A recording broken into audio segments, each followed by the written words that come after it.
Astaghfirullah. Bismillahirrahmanirrahim. Assalamualaikum warahmatullahi wabarakatuh.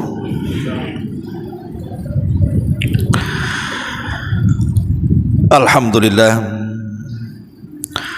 wassalatu wassalamu ala rasulillah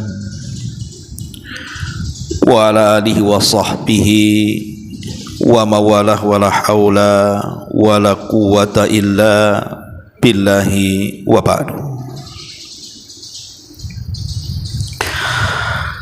Alhamdulillah, segala puja dan puji hanya milik Allah subhanahu wa ta'ala. Salat dan juga salam kita hadiahkan kepada Rasul kita Nabi besar Muhammad sallallahu alaihi wa ala alihi wasallam. Ma'asyiral muslimat yang dimuliakan Allah subhanahu wa ta'ala, alhamdulillah, di pagi menjelang siang ini kita bisa duduk di Masjid Nidaul Ilmi Tanjung Riau Sekupang. Salat dan juga salam demi keberkahan kajian di hari ini kita iringkan kepada Rasul kita Nabi besar Muhammad sallallahu alaihi wasallam. Dan tema di pagi menjelang siang ini kita akan membahas tentang Syahru Rajab, Syahru Taubah. Bulan Rajab adalah bulannya taubat. Kita tahu bahwa kita ini sekarang berada di salah satu bulan hurum, bulan yang sangat suci, bulan yang sangat dimuliakan. Karena kita berada di bulan suci dan bulan yang sangat dimuliakan, satu dari Ashhurul Hurum, bulan Rajab, maka kita upayakan untuk memuliakan bulan ini. Karena siapapun yang memuliakan bulan yang Allah muliakan, maka pasti Allah angkat derajatnya.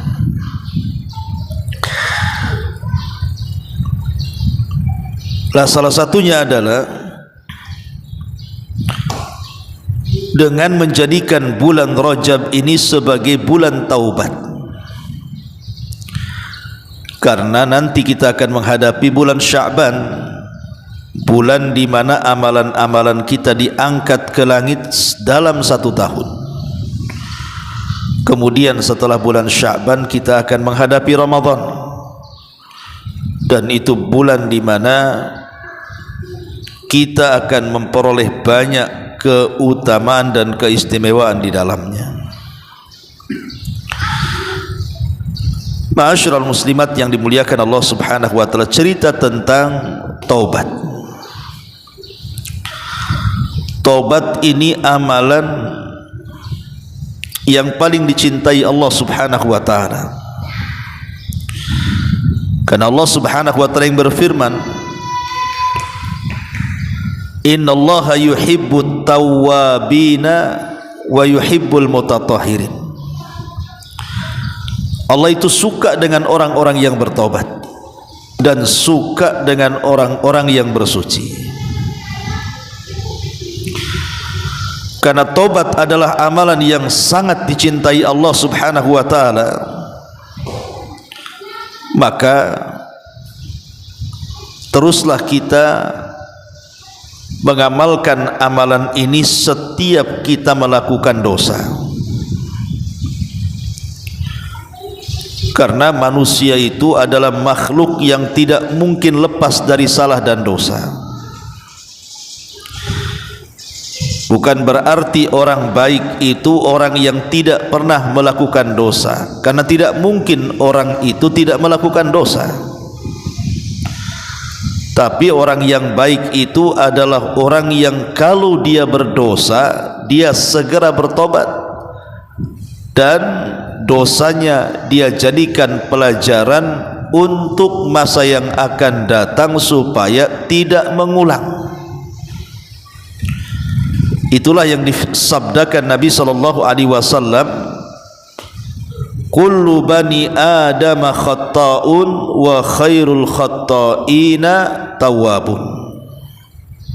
Setiap anak Adam itu pasti melakukan salah dan dosa, tapi sebaik-baik orang yang melakukan salah dan dosa itu adalah orang-orang yang segera bertobat kepada Allah Azza wa Jalla.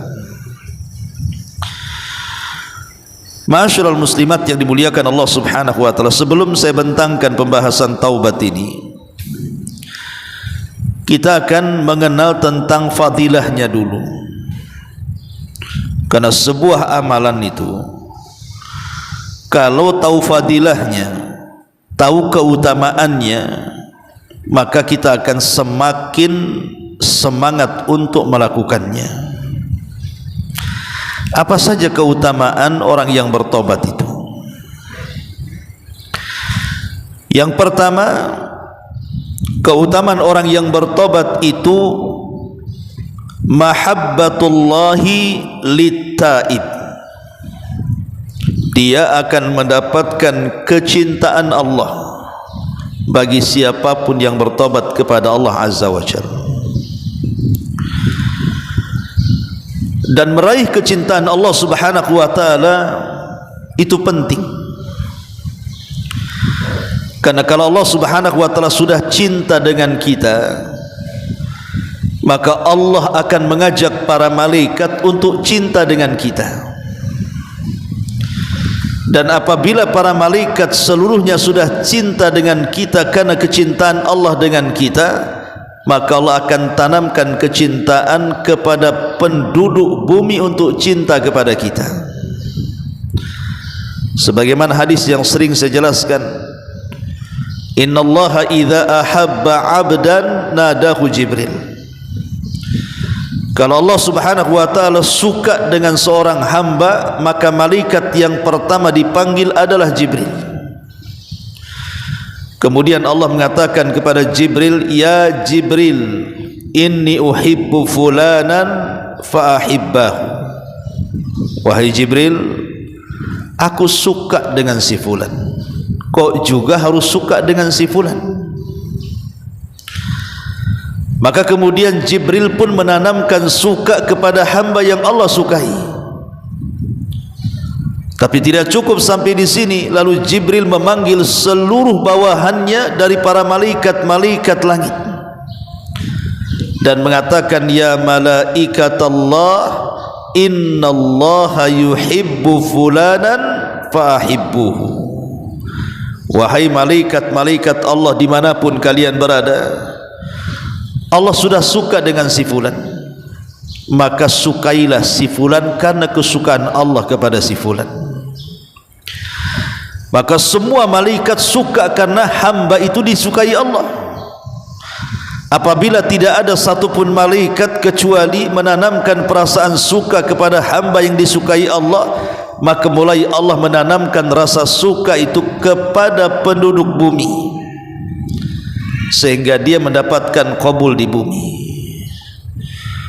Itulah salah satu fadilah taubat, mendapatkan kecintaan Allah, kemudian mendapatkan kecintaan para malaikat-malaikat Allah, kemudian mendapatkan kecintaan para penduduk bumi yang Allah tanamkan kepada mereka. Ini yang pertama. Yang kedua, tazkiyatun nafsi.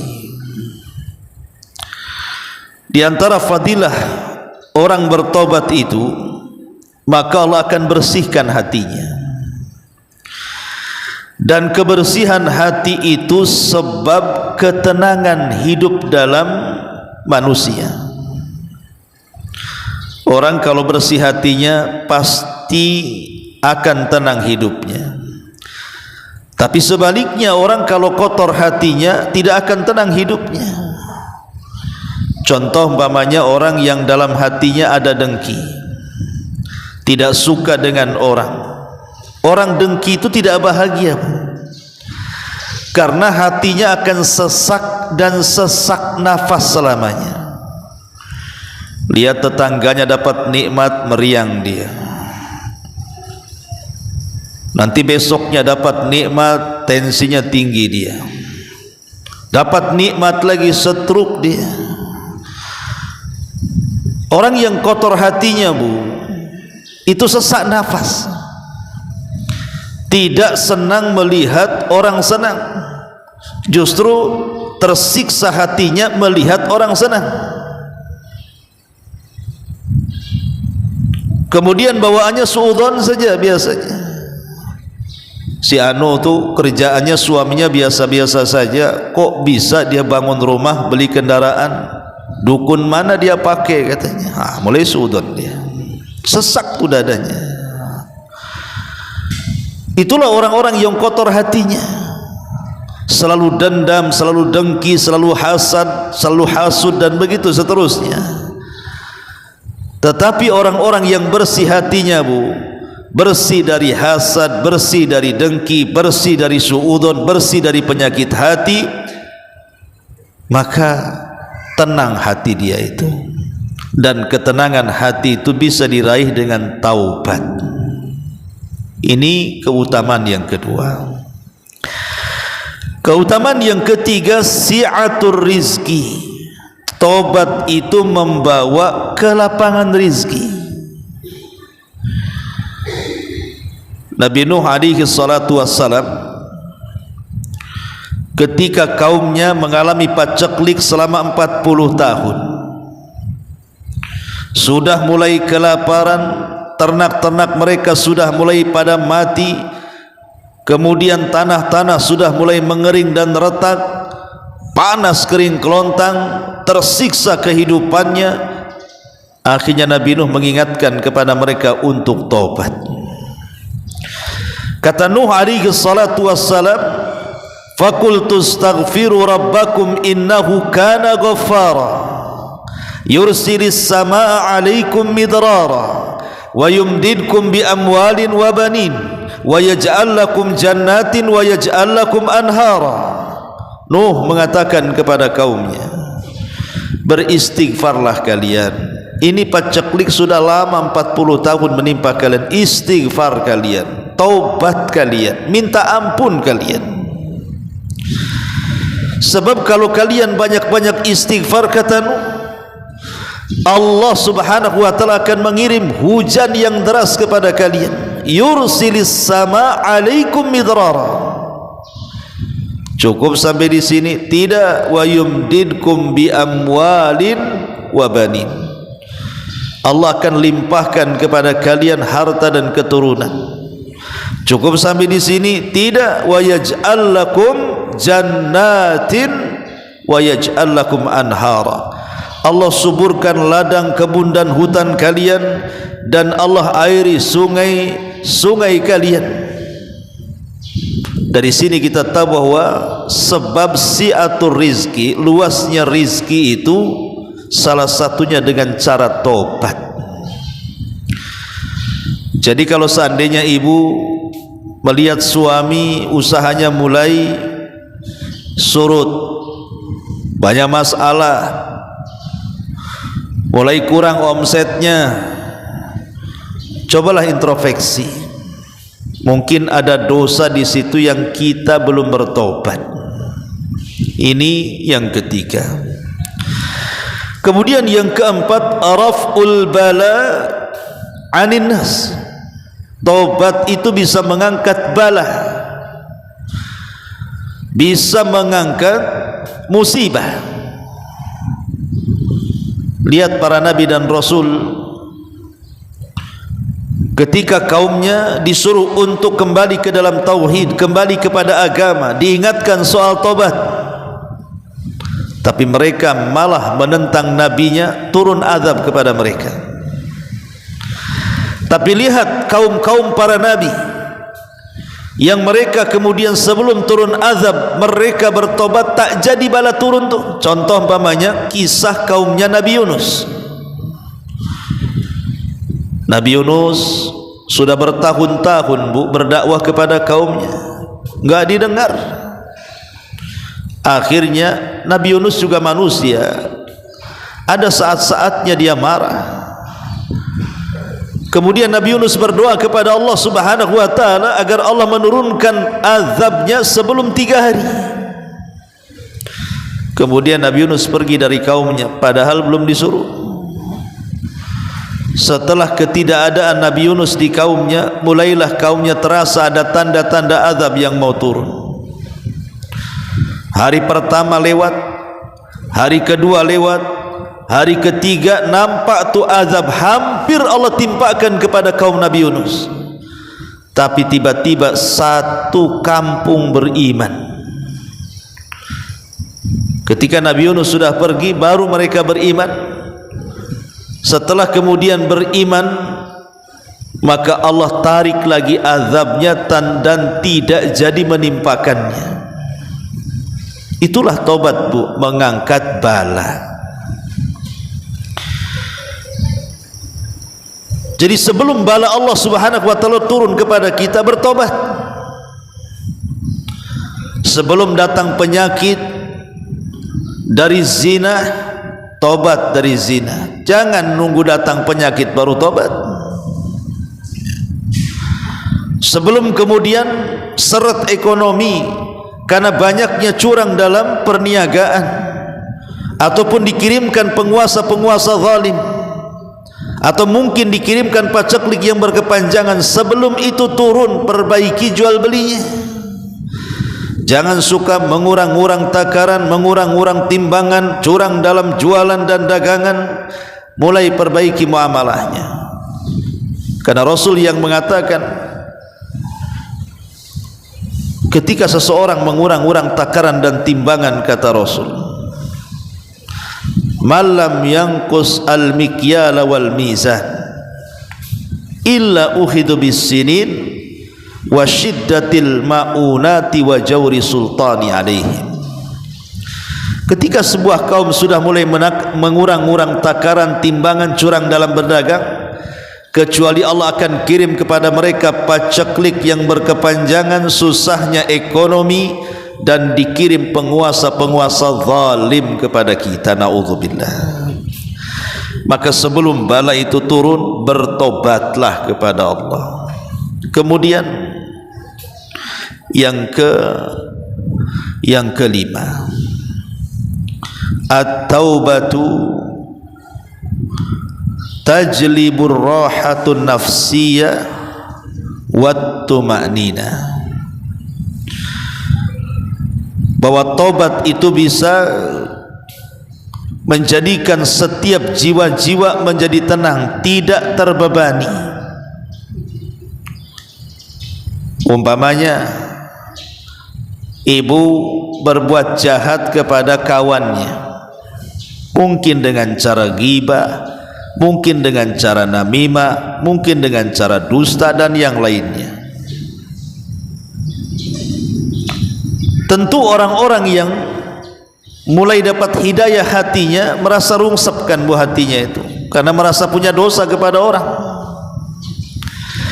Tapi setelah kemudian kita bertobat, kita datanglah ke teman kita, minta maafnya, kemudian kita dapat maaf dari kawannya, itu rasanya plong. Kenapa? Alhamdulillah kawan saya sudah memaafkan, hatinya tenang.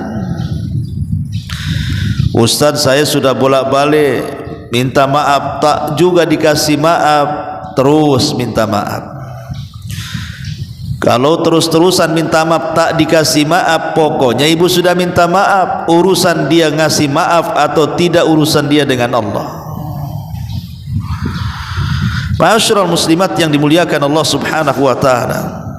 Jadi yang kelima, taubat itu bisa menenangkan jiwa. Yang keenam, taubat itu tariqun ilal jannah. Taubat itu salah satu jalan yang bisa menghantarkan kita ke dalam surga. Allah Subhanahu wa taala berfirman, illa man taba wa amana wa amila salihan faulaika yadkhulunal jannata wa la yudlamuna syai'a. Kecuali orang yang taubat dan beriman serta beramal saleh, kata Allah, maka mereka akan dimasukkan ke dalam surga dan mereka tidak akan dizalimi sedikit pun di dalamnya. Subhanallah. Kalau kita ingin surga, bertobat, karena salah satu jalan yang sangat cepat menuju surga adalah dengan cara bertobat. Ingat bu kisah yang pernah saya ceritakan, orang yang membunuh 99 jiwa. Kan jahat bu, orang membunuh 99 jiwa. Kita aja punya tetangga pembunuh, mungkin kita ada ketakutan, jangan-jangan besok aku pula dibunuh. Apalagi pembunuhannya dengan cara sadis kan bu. Tetapi bukan mustahil penjahat itu tidak bisa bertobat. Mungkin penjahat itu bisa bertobat, karena manusia itu ada akal juga. Sampai kapan dia seperti itu? Akhirnya kemudian datanglah hidayah menyapa orang yang membunuh 99 jiwa itu. Kemudian dia ada keinginan untuk bertobat. Akhirnya kemudian dia mencoba mencari orang yang bisa menunjuki dia akan tobatnya. Datang dia kepada seorang rahib, tapi jahil. Jadi waktu ditanya, orang kayak aku yang sudah membunuh 99 jiwa, kira-kira ada tak tuh peluang tobat? Kata si rahib jahil, tak ada katanya. Dosamu sudah membumbung ke langit katanya. Marah dia, timbul emosinya. Akhirnya ditusuklah si rahib jahil ini, mati bu. Genap jadi 100 jiwa dia pun bunuh tuh. Tapi dia tidak menyesal dan terus, maksudnya tidak putus asa, dan terus mencari orang yang bisa membimbing dia untuk bertobat. Alhamdulillah dia ketemu dengan seorang rahib tapi alim. Kemudian bertanya, ada enggak cara tobat bagiku yang sudah membunuh 100 jiwa? Kata si rahib alim ini, oh ada, karena dia punya ilmu, dia bisa berikan fatwa. Ada, tapi syaratnya kau datang ke kampung anu, di situ banyak orang soleh, banyak orang alim, belajar kau di situ. Akhirnya kemudian dia pun mulai melakukan safar sesuai arahan orang alim tadi.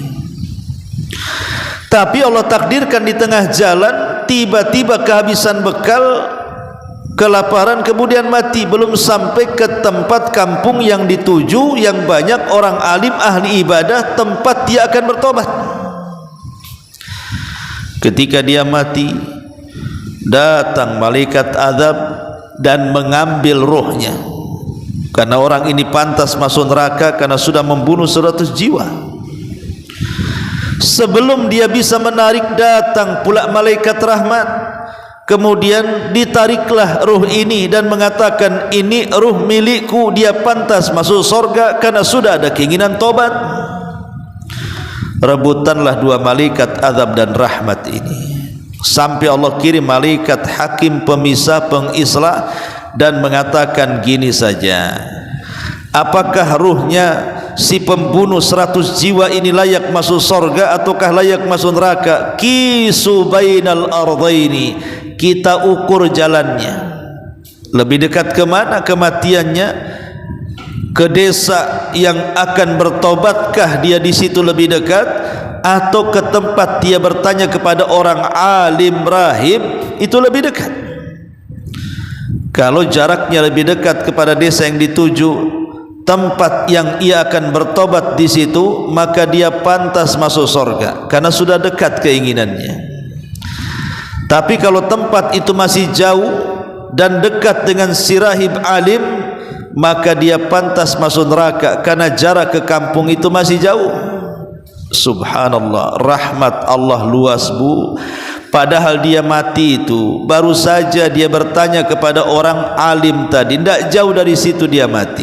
Sementara kampung yang dituju itu masih jauh, tapi Allah lipat buminya, akhirnya lebih dekat ke kampung itu dibandingkan kepada sang rahib alim yang ia tanya. Begitulah rahmat Allah lebih luas dibandingkan murkanya.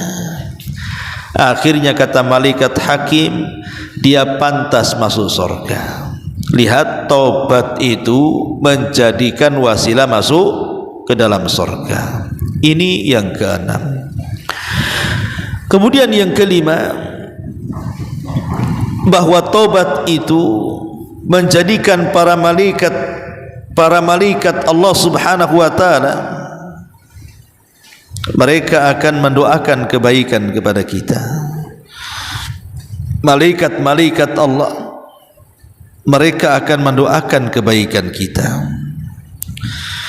Allah Subhanahu wa taala berfirman, alladzina yahmiluna al-arsha wa man hawlahu yusabbihuna bihamdi rabbihim wa yu'minuna bi wa yastaghfiru lilladzina amanu rabbana wasi'ta kulla syai'in rahmatan wa ilma faghfir lilladzina tabu.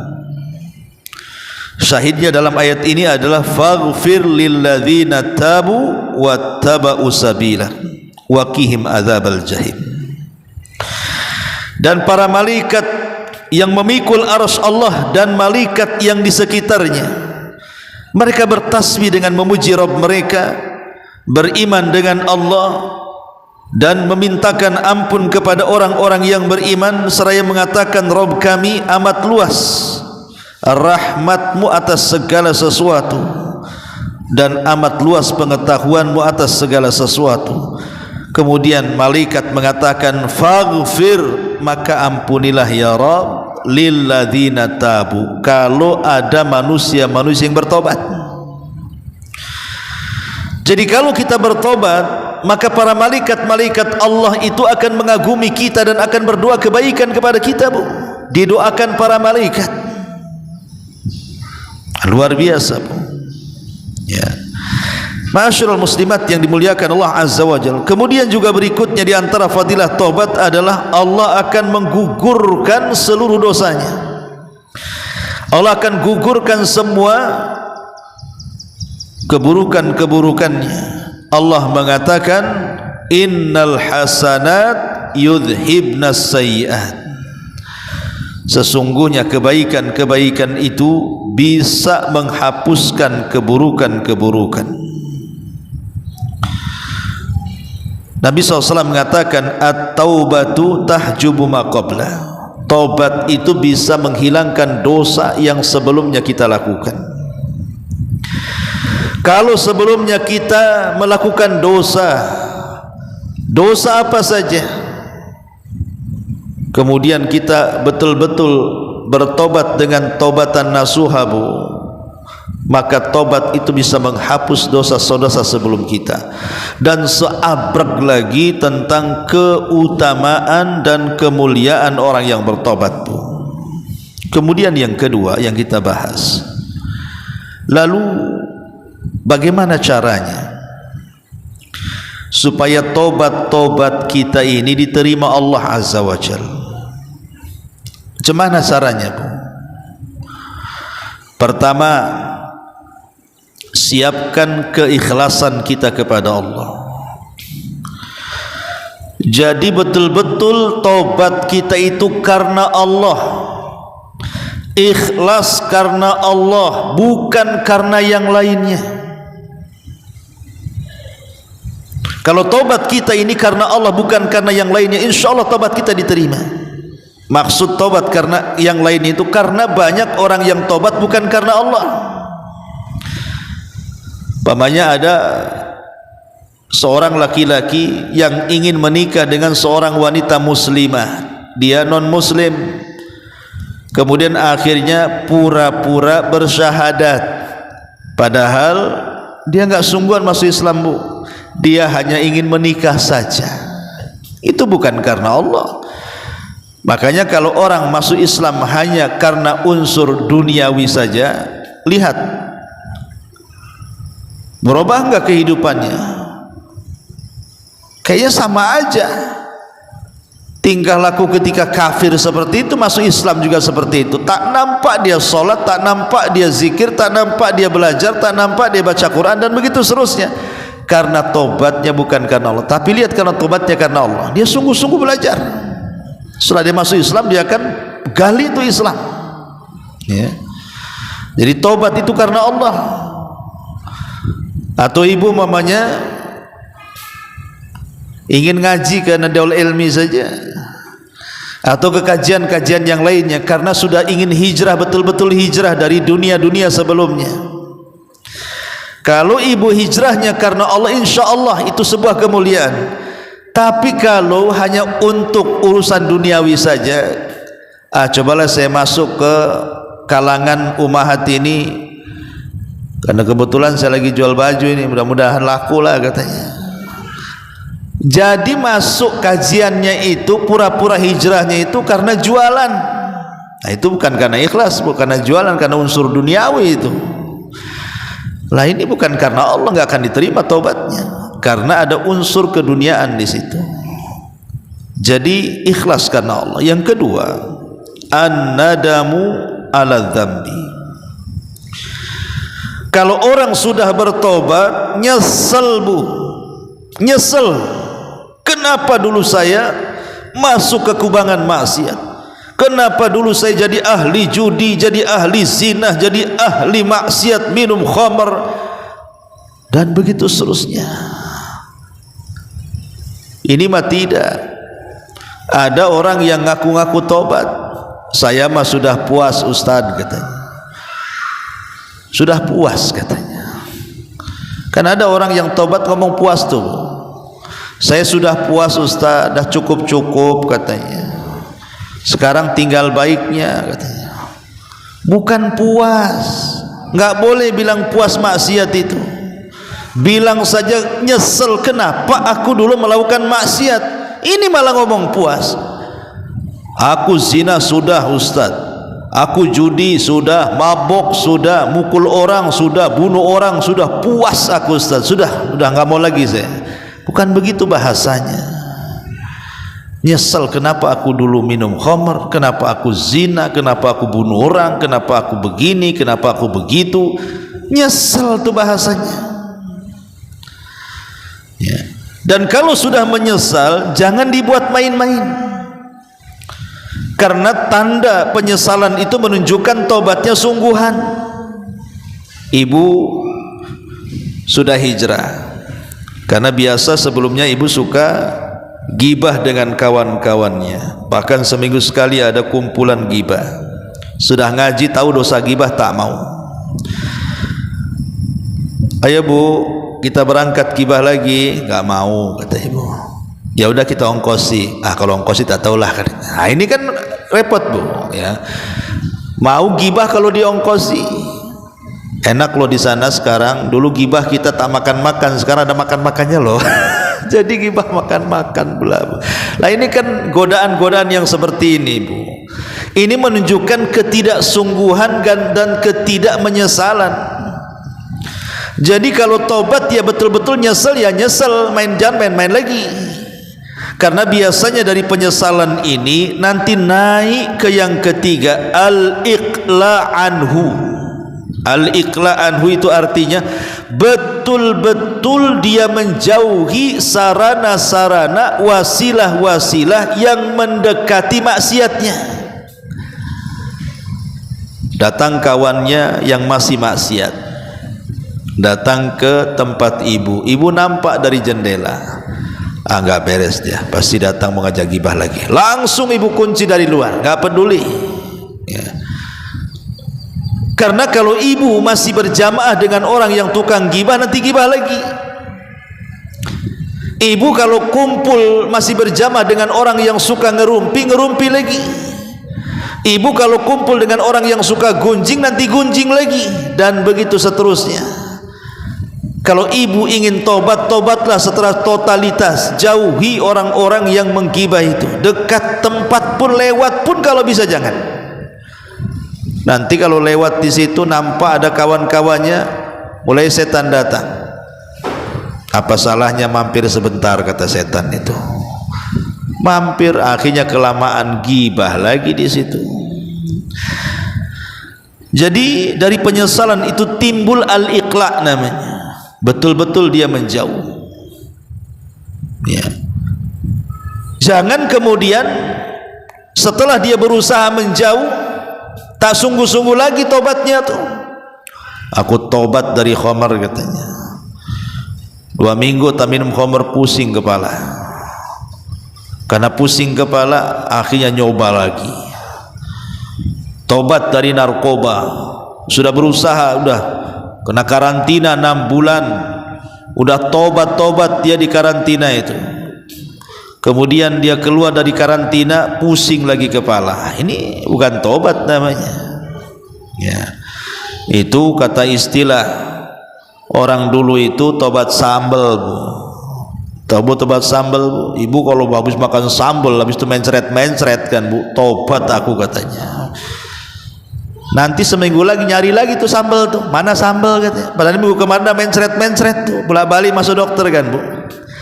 Lah itu namanya tomat, habis tobat kumat tuh ya, kayak gitu tuh, Bu. Itu enggak sungguhan itu. Ya. Kemudian juga dari yang ketiga masuk ke yang keempat, al-azmu ala alla ya'ud. Punya azam, punya keinginan kuat agar jangan kembali. Agar jangan kembali.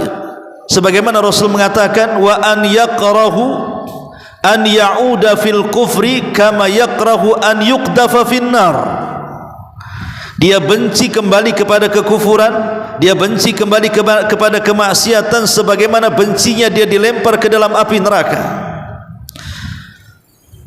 Jadi kalau sudah tobat, dia tidak akan kembali dan akan benci dengan kemaksiatan itu seperti dia bencinya kalau dia dilempar ke dalam api neraka, kata Nabi.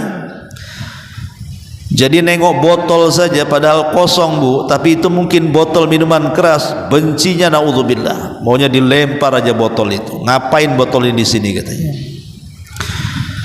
Nengok majalah-majalah Parno dan begitu seterusnya, benci dia. Nanti saya tergoda lagi, akhirnya dibakar majalah itu. Dan begitu seterusnya. Ya. Ma'asyiral muslimat yang dimuliakan Allah Azza wa Jalla. Kemudian yang kelima, antakuna taubatu qabla ghalqil abwabi. Lakukan tobat itu sebelum pintu-pintunya ditutup. Sebab kalau seandainya nyawa sudah sampai di tenggorokan, matahari sudah terbit dari barat, maka ketika itu sudah tidak ada kesempatan untuk tobat. Sebagaimana Allah Subhanahu wa taala mengatakan, la yanfa'u nafsun imanuha lam takun amanat min qablu au kasabat fi imaniha khaira. Bahwa ada satu hari di mana iman seseorang itu tidak akan manfaat lagi. Kapan itu? Ulama tafsir mengatakan ketika matahari terbit dari arah barat. Ketika terbit matahari dari arah barat, walaupun penyembah berhala melempar berhalanya, walaupun penyembah setan dia berlepas diri dari setannya, tetap tidak akan diterima tobatnya. Kenapa? Karena matahari sudah terbit dari barat. Begitu juga napas di tenggorokan, seperti Fir'aun, dia berteriak-teriak di tengah lautan dan mengatakan, amantu bi rabbi Musa wa Harun, aku beriman dengan Rabbnya Musa dan Harun. Amantu bima amanat bihi banu Israel, aku beriman dengan apa yang diimani Bani Israel. Diterima tobatnya si Fir'aun? Tidak, disumpal mulutnya oleh Jibril. Tidak diterima. Kenapa? Karena nyawa sudah di tenggorokan. Kalau sudah nyawa di tenggorokan itu tidak akan bisa bertobat. Jangan kemudian kita ini tobat ketika jantung sudah dipasangi dengan oksigen, suara sudah krak-krok dan mau mati. Mana dia mau tobat? Maka sebelum nyawa di tenggorokan itu, Allah mengatakan, Qul ya ibadiyalladzina asrafu ala anfusihim la taqnatu min rahmatillah innallaha yaghfiru dzunuba jami'a innahu huwal ghafurur rahim. Katakan ya Muhammad, wahai hamba-hambaku, orang-orang yang mereka melampaui batas terhadap diri mereka, jangan putus asa dari rahmat Allah. Bertobat, karena Allah itu mengampuni dosa seluruhnya, dan Dia Maha Pengampun lagi Maha Pengasih. Dia Allah Maha Pengampun lagi Maha Pengasih. Kalau kita tahu Allah Maha Pengampun, artinya Allah akan mengampuni dosa-dosa hambanya. Kalau Allah itu Maha Pengasih, artinya Allah merahmati dan menyayangi hamba-hambanya yang minta ampun kepadanya. Allah itu senantiasa membuka pintu ampunannya. Kapanpun dosa yang kita lakukan di siang hari, Allah buka ampunannya di malam hari. Dosa yang kita lakukan di malam hari, Allah buka ampunannya di siang hari. Terkadang kitanya yang malas bertobat, kitanya yang tidak mau berubah, kitanya yang mendolimi diri sendiri dan tidak mau minta ampun kepada Allah. Itu yang jadi masalah. Akhirnya ketika dosa-dosa sudah menumpuk, rasanya tidak bisa diampuni Allah, mulailah dia putus asa dan merasa dia layak masuk neraka. Dan putus asa itu sebesar-besarnya dosa besar. Maka kalau kita melakukan dosa, teruslah bertobat. Besok melakukan dosa lagi, tobat lagi. Besoknya lusanya melakukan dosa, tobat lagi. Karena Imam Ghazali mengatakan dosa itu ibarat debu dalam kaca. Kaca itu kalau kita bersihkan, kita lap tiap hari, Bu, walaupun hari-hari kaca itu ditempeli debu, kan enak bersihkannya, Bu. Tapi coba kalau seandainya kaca itu tidak dibersihkan, setiap hari kena debu, besoknya kena debu, lusanya kena debu, bulan depannya kena debu, tahun depannya kena debu, dan tidak pernah dibersihkan. Tiba-tiba ingin membersihkan, apa enggak sulit membersihkannya tuh? Begitulah dosa kalau digempur dengan tobat dan istighfar, maka kita akan menjadi bersih ketika berpulang ke hadapan Allah. Ma'asyiral muslimat yang dimuliakan Allah Subhanahu wa taala, tapi tobat itu kan ada alamatnya, Bu. Kita sudah ikhlas, kita sudah menyesal, kita sudah berjanji, kita sudah meninggalkan dosa, kemudian berjanji untuk tidak mengulangi. Dan kalau berkaitan dengan hukukul adami, kita kembalikan tuh barang-barang orang, itu bentuk tobatnya, anggaplah sudah dilakukannya. Lalu apa ciri-cirinya bahwa tobat itu diterima? Kan harus ada ciri-cirinya, Bu. Maka ulama menjelaskan ciri-ciri tobat ibu diterima itu, yang pertama biasanya tampak dari lidahnya, Bu, tampak dari lisannya. Kalau dulunya ibu tukang fitnah, setelah tobat jadi tukang damai. Ibu dulunya tukang gibah, setelah tobat maka ibu tukang muji orang. Dulunya ibu tukang adu domba namimah, sekarang ibu juru damai. Dan begitu seterusnya.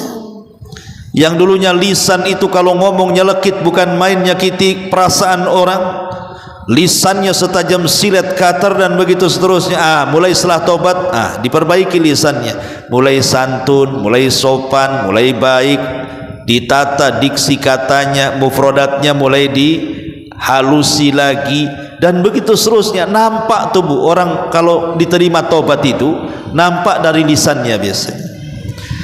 Kalau tobat dengan tidak tobat sama saja, kasar lisannya, itu belum tampak tuh diterima tobatnya tuh. Sebelum tobat biasa ngomong setan, setelah tobat jadi genderowo. Apa bedanya setan dengan genderowo tuh?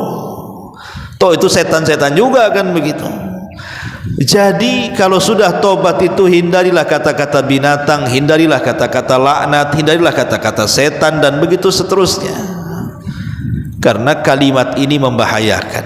Yang kedua, tampak dari hatinya. Tampak dari hatinya, kalau dulu emosian, kalau dulu mudah tersinggung, kalau dulu dengkian, kalau dulu hasatan, kalau dulu dendaman, nampak ini. Saya lihat dulu itu Umi Anu dulu kalau udah ngomong depan dia saja langsung tersinggung. Sekarang tenang-tenang saja. Apa ada tobat ya dia ya, katanya. Bukan tobat melamun Ustaz, ketika dengar aja dia tuh. Jadi ibu ya. Jadi nampak di hatinya. Dari mana nampak hatinya? Ya tadi, kalau tetangganya dapat nikmat, gusar hidupnya, naik darah tingginya, naik kolesterolnya, naik demamnya, itu hatinya masih kotor. Kemudian yang ketiga, tidak berteman dengan orang jahat. Nampak sudah mulai menghindari, malas. Kalau dulu-dulu itu masih hidupnya masih ya, mungkin masuk ke dunia remang-remang, ke dunia hitam-hitam dan begitu seterusnya. Setelah tobat, dia tidak mau bergaul lagi, mulai menghindari manusia, mulai milih-milih kawan, mulai milih-milih teman. Ini pantas ditemani, ini tidak. Ini kalau berteman nanti balik lagi saya ke sana. Pokoknya dia akan tampak dari pertemanannya. Dia akan memilih teman-teman yang baik dan akan memilih dan tidak akan memilih teman-teman yang jahat. Kemudian juga nampak dari pengetahuannya. Kalau orang sudah bertobat itu dia rajin untuk belajar, Bu. Rajin, sudah mulai dia buka-buka tentang gimana sholat yang benar, gimana ngaji yang benar, gimana baca Quran yang benar. Mulai ditingkatkan pengetahuannya tuh, ya. Mulai rajin hadiri majelis ta'lim, ya. Kemudian juga diantara tanda-tandanya mulai ibadahnya bertambah, Bu. Ibadahnya bertambah, mulai mungkin dulu meninggalkan yang wajib, setelah tobat mulai sholat 5 waktu dia jaga. Setelah dia jaga sholat 5 waktu, mulai naik ke rawatibnya, kemudian naik pula ke witir dan tahajudnya, kemudian naik lagi ke duhanya, naik lagi ke sholat-sholat yang lainnya. Dulu tidak pernah puasa Ramadan, akhirnya puasa Ramadan. Naik lagi ke Senin Kemisnya, naik lagi ke Ayamil Bidnya, naik lagi ke Dawudnya, dan begitu seterusnya. Adalah tampak tambah-tambahan ibadahnya itu, tidak monoton itu saja kan. Lah itu tanda diterima tobat tuh, nampak tuh nambah ibadahnya, Bu. Ya. Kemudian juga mudah minta maaf. Mudah minta maaf. Kalau dulu tuh paling egois. Dia yang salah, dia yang tak mau minta maaf. Malah orang yang salah, yang tidak salah dia suruh dia yang minta maaf. Sekarang tidak. Memang aku yang salah, tolong maafkan saya. Enggak dimaafkan juga Ustaz, besok lagi datang. Bila perlu kasih hadiah. Nih anak kasih 100.000, maafkan ya, katanya. Kan senang, Bu. Nanti orang yang maafkan enggak apa-apa, besok-besok buat salah lagi ya, katanya. Jadi kalau seperti itu caranya kan enak, Bu. Itu tampak tuh suka minta maaf, ya. Kemudian juga merubah penampilan dan perhiasannya. Yang dulunya pakaiannya acak kadul nggak jelas tuh, Bu, robek sana robek sini mulai ketutup. Yang dulunya perhiasannya semua ring motor itu yang merah, yang kuning-kuning dipasang semuanya tuh, Bu, dari kaki, tangan, gelang, karena ingin ria. Sekarang mulai ditutup, ya. Iya, ibu punya perhiasan tahu, tapi kan gak nampak di balik jilbab. Jangan pula dilobangi dekat telinganya biar orang tahu, kan gitu. Jadi mulai dari pakaian perhiasan itu sudah mau tampak dia tuh. Dari tutur katanya, dari perbuatannya, dari pakaian, dari perhiasannya, nampak ada perubahan tuh. Dulu tidak pernah pakai jilbab gombrang, jilbab layangan, sekali kena angin terbang. Sekarang mulailah jilbab-jilbabnya besar, betul-betul menutup aurat kan. Itulah bagian daripada tobat, ya. Bagian daripada tobat.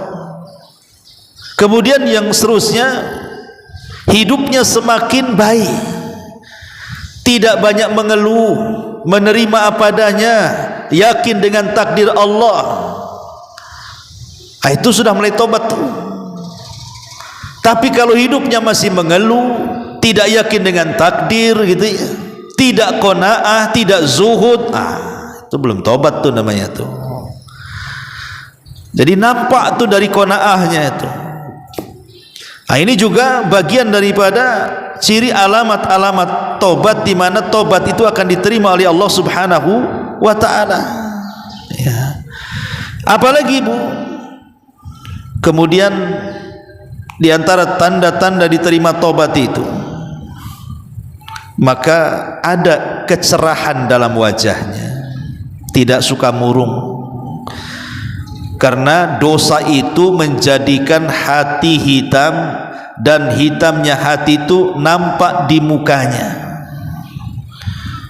Tapi orang yang sudah bertobat, diterima tobatnya, nampak cerah hidupnya itu, senyum-senyum, ketawa-ketawa, pokoknya sumringah kehidupannya itu. Allah buat cerah seperti itu, seolah nggak ada beban dalam kehidupannya.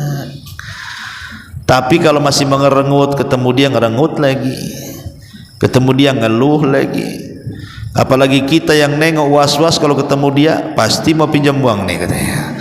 Lah kalau kayak gini nih, kalau muka dia tidak cerah, suram terus, itu tanda-tanda tobatnya masalah tuh.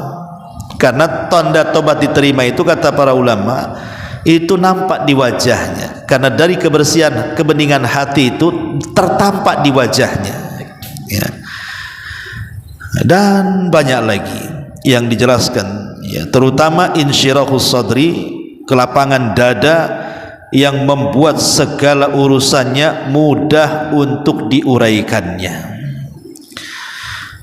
Inilah diantara pentingnya kita melakukan tobat, karena kita berada di bulan Rajab. Karena ulama mengatakan syahru Rajabin syahru taubatin, wa syahru Sya'ban syahru mahabbatin, wa syahru Ramadan syahru qurbatin. Bulan Rajab itu bulan tobat, bulan Sya'ban itu bulan mahabbah Allah, dan bulan Ramadan itu qurbah, kedekatan kita dengan Allah Azza wa Jalla. Kalau kita tidak bertobat di bulan Rajab, maka kita tidak akan dicintai di bulan Sya'ban. Kalau kita tidak dicintai di bulan Sya'ban, maka kita tidak akan dekat dengan Allah di bulan Ramadan. Karena Sya'ban itu bulan menanam, Rajab itu bulan menanam, Sya'ban itu bulan mengairi, dan Ramadan itu bulan memetik dan memanen. Kalau sekarang bulan Rajab ibu membiasakan puasa, kemudian masuk di bulan Sya'ban ditingkatkan membiasakan puasanya lagi, masuk Ramadan Bu, tenang-tenang tuh puasanya. Kenapa? Biasa lapar dari Rajab. Tapi kalau ibu di bulan Rajab jarang puasa, Sya'ban juga malas puasa, tiba-tiba Ramadan puasa, apa enggak kaget itu perutmu? Kaget perut itu, enggak pernah puasa, tahu-tahu puasa, agak mbak meledak-ledak tuh isi perut itu. Brak bruk, kenapa ini? Padahal sahur ada 2 piring masih juga bunyi katanya. Akhirnya stres Bu, bawaannya tidur aja. Kalau bisa habis subuh langsung tidur, bangun duhur, kemudian habis duhur tidur lagi, bangun asar, habis asar mulai tuh udah hilang tuh ngantuknya. Puasanya dari asar ke maghrib 2 jam aja Bu. Itu karena nggak pernah puasa. Coba kalau dari Rajab puasa, Sya'ban puasa, Ramadan tenang dia, biasa dia lapar, dia bisa beraktivitas. Kalau di bulan Rajab tidak mulai membaca Quran dari sekarang Bu, bulan Sya'ban juga tidak dibuka-buka juga Quran itu, masuk Ramadan tiba-tiba ingin menghatamkan Quran, mustahil Bu. Sak lancar-lancarnya ibu baca Quran dalam 1 tahun, kalau dibuka di bulan Ramadan, lidah itu sudah kelipat-lipat itu nanti. Jangankan lagi 30 juz 30 aja dah hatam itu. Kalau di bulan Rajab ini ibu tidak biasakan qiyamul lail, sampai bulan Sya'ban juga sama, tiba-tiba bulan Ramadan ikut tarawih imamnya 1 juz, Saya kira ibu semalam aja tarawehnya, besoknya cari masjid yang kulhu sama kuliah saja tuh. Kalau bisa Fatihahnya satu nafas, itu pula lah sholat di situ terus. Kenapa di situ? Suka pendek di situ. Darul Ilmi tidak suka di Darul Ilmi Ustaz. Kenapa? 1 juz katanya. Karena tidak biasa berdiri kan. Makanya penting membiasakan ibadah di bulan Rajab ini. Karena ini adalah bulan Ashhur al-Hurum. Wallahu a'lam bishawab. Ini diantara faedah yang bisa kita petik di pagi menjelang siang ini. Sebelum saya tutup, silahkan kalau ada yang bertanya. Ada 2 pertanyaan Ustaz. Iya. Pertama, Assalamualaikum Ustaz. Waalaikumsalam. Apakah semua prasangka buruk kepada orang lain itu berdosa, termasuk kepada orang yang dikenal memiliki tabiat yang buruk? Allah Subhanahu wa taala mengatakan, "Inna ba'dha dhanni itsmun." Sesungguhnya sebagian prasangka buruk itu adalah perbuatan dosa. Karena pada dasarnya manusia itu berhusnudzan, berbaik sangka. Asal manusia itu berbaik sangka. Kalau ada saudara kita melakukan kesalahan, cari uzur. Umpamanya ada kawan kita, entah angin dari mana, dari barat ke dari timur anginnya, tiba-tiba marah-marah. Jangan suudzon dulu, tapi cari uzur. Oh, jangan-jangan tadi pagi dia salah minum obat mungkin tuh katanya, jadi sekarang marah-marah katanya.